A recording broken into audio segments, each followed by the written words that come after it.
Over $51,000 for this 2025 Colorado. And think about it, it's a 4-cylinder turbocharged midsize truck that's over $50,000 from Chevy. I mean, man, how overpriced can these vehicles be? And here's the full-size trucks. Now, they offer 4 cylinders over here, but they also offer V8s and diesels, and every single engine has issues. It's been a complete disaster for the amount of money you're paying. I mean, look at that, $82,000. This one has the 6.2.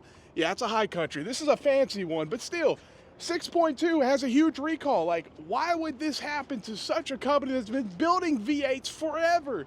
You would think they figured it out by now. You know, they have been building V8s literally forever, and they still are having issues. Let's see if we can find a more affordable one here. If you call 64999 affordable, 2026 Silverado with the 5.3. So 5.3 is definitely known. I mean, if you ask anybody that has one, there's a chance they've had lifter issues. Lifter issues are a real problem with these vehicles, like no question about it. It's pretty crazy. It's for brand new trucks. Now, here we go. 47 grand, 5.3 V8 work truck, regular cab, 4x4.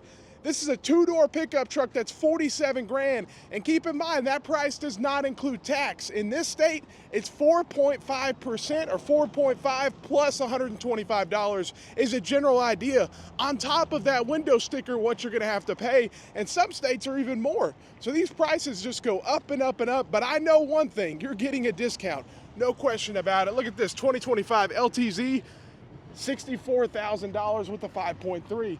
At least you get leather, I think, with this, but still, 60, 70, 80 grand, and we haven't even got to the Tahoes. Those things are a whole nother game. Tahoes and Suburbans can be over $100,000. And hey, if you were getting a super reliable vehicle that was known for long-term reliability, I mean, maybe, but it's like, there's so many, you know, look at the 200 Land Cruiser. That thing, they hold their value like no other, but they're known for reliability. Unlike a Suburban right now, $94,000. And yeah, you guys see the 6.2, yeah, 2025, yeah, Ecotech. That's the problem. They're trying to save a little bit of fuel economy, and so it deactivates cylinders and all sorts of stuff and makes this big truck a 4-cylinder going down the road. That's what happens. And it's had issues, issue after issue after issue. And it's just not cool. You spend all that money. I mean, come on. These people are spending $80,000, $90,000. And imagine getting stuck with the loaner car. You spend all that money. Look at that, 80 grand for this one. 5.3, 2025 Tahoe, 4-wheel drive, Premier.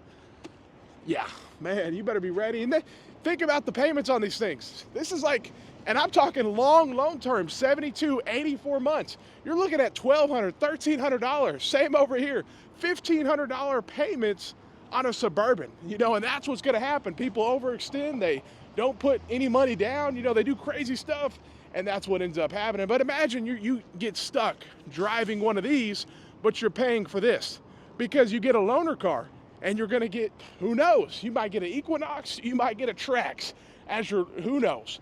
And it's just crazy to think that that could happen, and you spend all this money on a vehicle. 32 grand for this one, 2026 Equinox with a 1.5T.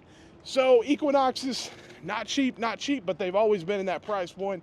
$90,000 for the last few years, I'll say. 6.6, yeah, 2025 high country. It's crazy too that this is a 2500 and it costs the same as a 1500 high country. You know what I mean? So it's crazy that these 1500s can be cheaper and almost a better buy in a lot of situations than the 1500s, a lot of times. I mean, look at this, 68 grand. But this is a 2500 4-wheel drive custom, so base model 2500. I mean, come on. I can half the 1500s. I mean, the Colorados that I was walking up to were more than that. So if a Colorado costs more than these trucks, I mean, something's wrong. You know what I mean? These are 2500, some of them with diesels that are cheaper than the 1500. So prices just don't make sense. Their lot is full. They even have this one right here that you might be able to buy, but a lot of times these, you do need a fleet code. A lot of times, let's see here, 48,000, wow. That's a 2500 2-wheel drive. Yep, that is not cheap, but hey, it's the cheapest one. I mean, come on, cheaper than a Colorado, cheaper than, I mean, half the trucks we see, literally. And then you got one right here for 90 something grand. So prices are crazy. Let me know what you think. Let me know. Have a great day and stay blessed.